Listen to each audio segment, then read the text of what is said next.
Hola yogis, ¿qué tal? Voy a explicaros los conceptos de Abhyasa y Vairagya.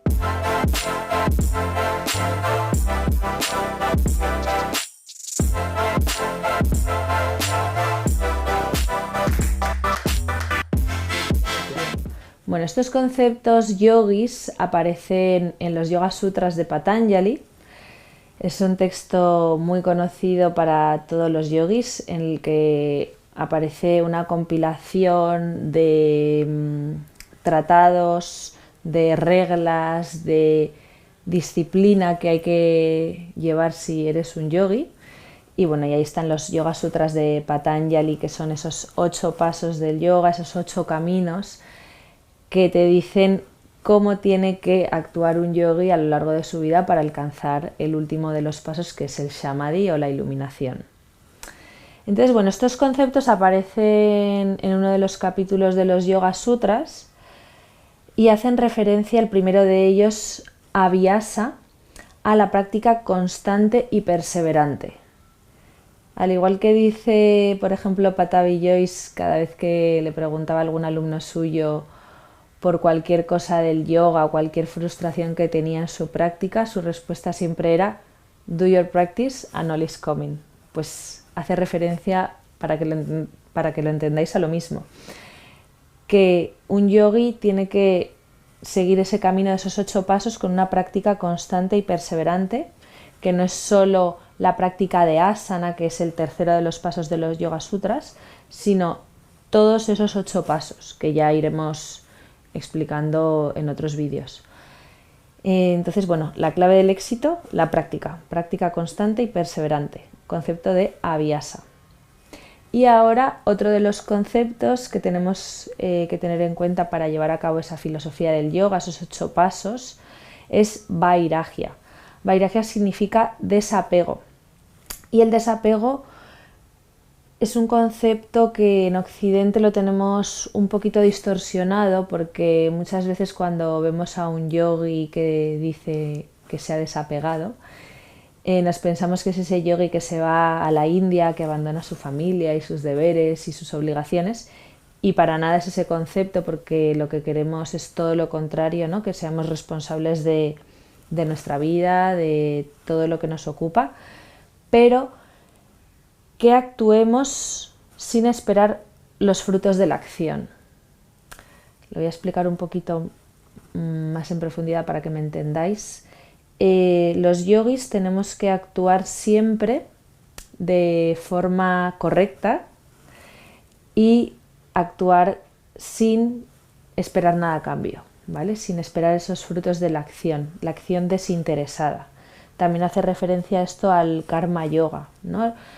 Actuar de verdad sin esperar nada a cambio, incluso ninguna contraprestación económica ni de ningún tipo. Entonces, cuando actuamos así, seguramente todo lo que necesitemos o todo lo bueno nos va a llegar, pero no actuamos así porque vayamos a tener una recompensa, sino porque es nuestro deber y nuestra obligación, ¿vale? Entonces esa sería la práctica del desapego, de actuar sin esperar esos frutos de la acción.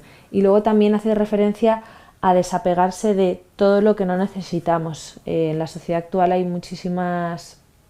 tenemos un montón de información, un montón de deberes, de obligaciones, de personas que nos ponemos, nos autoimponemos a nosotros mismos, y no nos damos cuenta que de verdad nos sobraría seguramente la mitad, ¿no? Y la mitad de nuestras obligaciones o de nuestros deberes son autoimpuestos, pero ni siquiera querríamos asumirlos, ni los necesitamos ni nos hacen feliz. Entonces, por ejemplo, hay un montón de prácticas de desapego súper fácil, para entenderlo muy fácil, como por ejemplo mirar vuestro móvil y ver todos los grupos de WhatsApp que tenéis, pues de todos esos que te rechina la cabeza cuando alguien habla porque están todo el día activos, pues por ejemplo una práctica de desapego occidental sería eliminar todos esos grupos de WhatsApp que no te gustan. Y entonces como que se te libera un espacio en tu mente.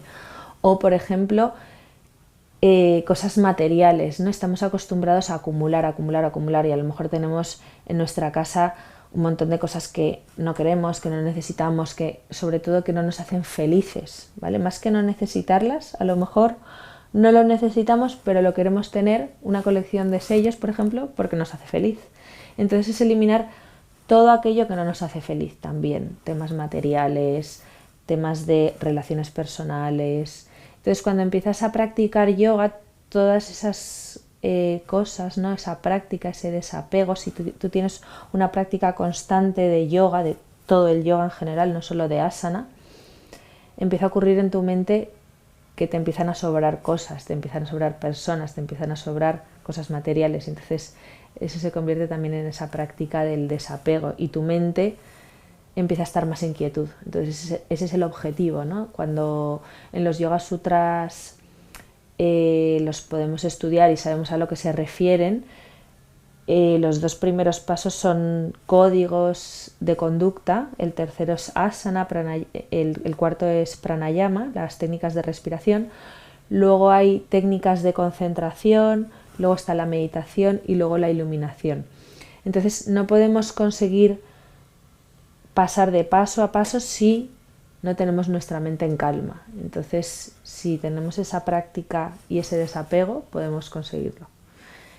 Y bueno, hasta aquí esta pequeña introducción de estos dos términos filosóficos. Espero que lo hayas entendido y que te haya servido. Y muchas gracias por estar ahí. Namaste.